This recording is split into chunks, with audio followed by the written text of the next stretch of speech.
hindi pa man tapos ang issue sa flood control, may bago na namang anomalya ang nadiskubre sa gobyerno.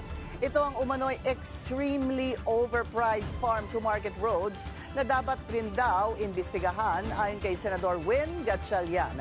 Ang detalye sa agenda report ni Joan Manalo. Gusto nang paimbestigahan ni Senate Finance Committee Chairman Win Gatchalian sa Blue Ribbon Committee at ICI ang umano'y overpriced farm-to-market roads sa bansa. Nabisto kasi ng Senado na mayroong 10.3 billion pesos na patong sa mga proyekto mula 2023 hanggang 2024. Sobra-sobrang overpriced from 15,000 per meter, naging 300,000 per meter. Ani Gatchalian, garapala na ang ginagawang korupsyon hindi lang sa flood control projects, kundi maging sa mga FMR. 10 billion, pwede ka nang gumawa ng kalsada from Manila all the way to Apari. Almost 600 kilometers yun. Ganong ka layo yung pwedeng gawan nung overpriced na FMR.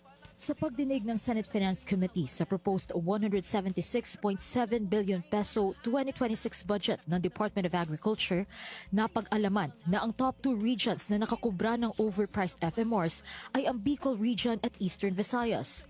At ang contractor ng isa sa mga overpriced na FMR sa Albay, walang iba kundi ang High Tone Construction and Development Corporation, na co-founded ni Christopher Co, kapatid ni dating Ako Bicol Party List Representative Zaldi Co.